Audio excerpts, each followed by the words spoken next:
warahmatullahi wabarakatuh. Good evening, my name is Aini. Now I'm studying at Indraprasta University. Well, first I hope that you and yours are okay in this difficult situation today. Now I'm going to talk about interlanguage and intralanguage.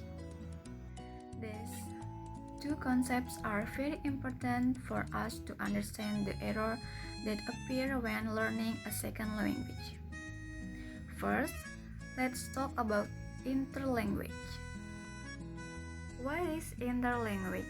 Before knowing the meaning of it, I'll talk about where it came from.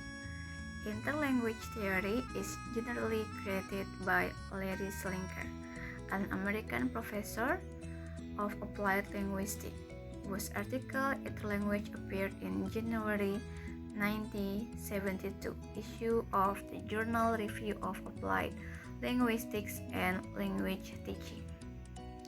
Interlanguage basically occurs when the learner is still influenced by the first language, so he or she is going to try to use the same grammatical structure. For example, when he or she is producing the sentences in English. Interlanguage is actually a type of speech or writing people produce when they are learning a new language, and different people produce different interlanguage. Of them, these include A. Borrowing pattern from the mother tongue, B. Extending pattern from the target language, C. Expressing meaning using the words and grammar which are already known. Interlanguage is affected by the speaker original language or the language speaker has learned before it, has its own rule system that is different from the native speaker. For example, a Chinese speaker who is learning English, they produce sentences like I go work today, but it should be I go to work today. And then, do she dance? But it should be does she dance? It is obvious that sentences is above are not perfect. There are some error in it, but they are all utterances of the speaker when they are learning English, which means they are part of the sentences in the interlanguage. Therefore, I would say that the interlanguage is unique. It is never anyone's first language. It contains elements of the speaker original language.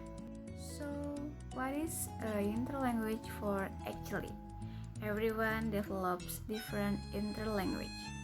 Well, interlanguage is usually viewing as a separate transitional linguistic system at all levels such as phonology, morphology, syntax, etc.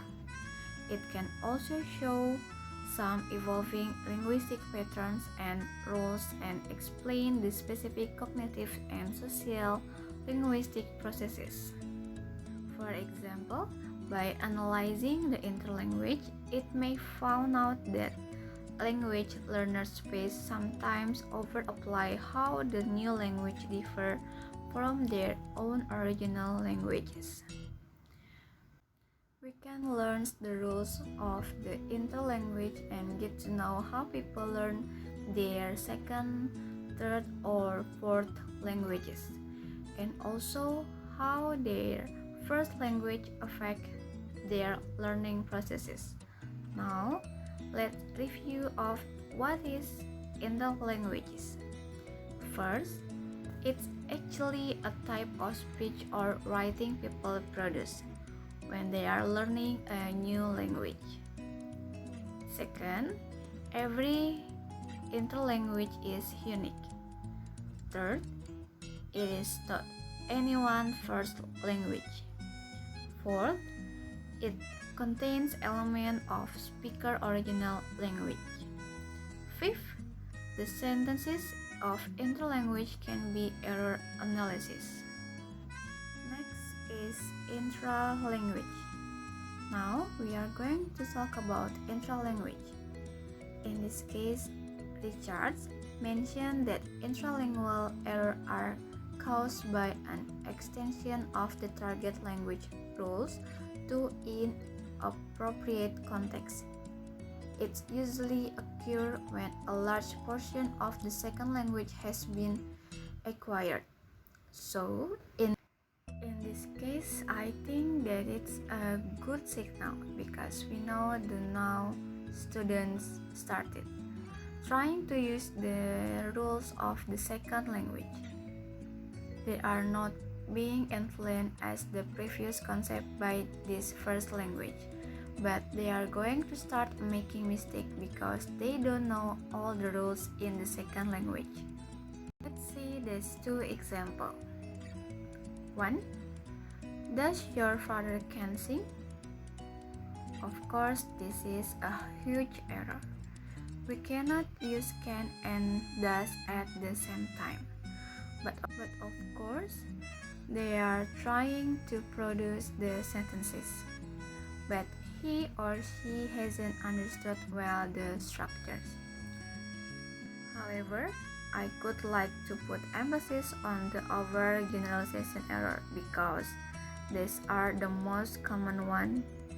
It says that this error occurs when speaker replace a grammatical rules where it does not apply.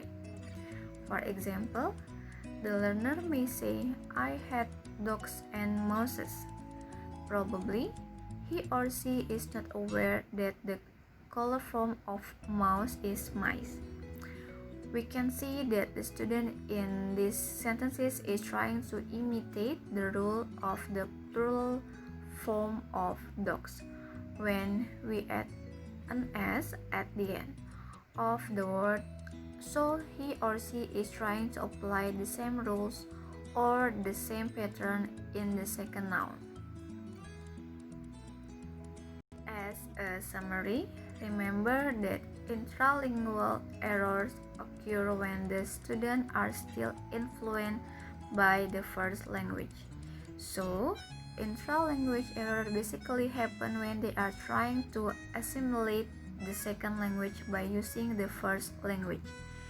In the case of intralingual error, they are already aware of certain rules of the second language.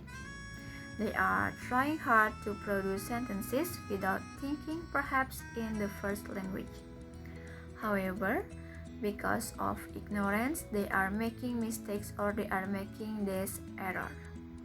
This is the end of the video. After watching it, I would say take care guys and take care of your family and see you. Hope everyone is clear about what interlanguage and intralanguage. See you next time. Bye.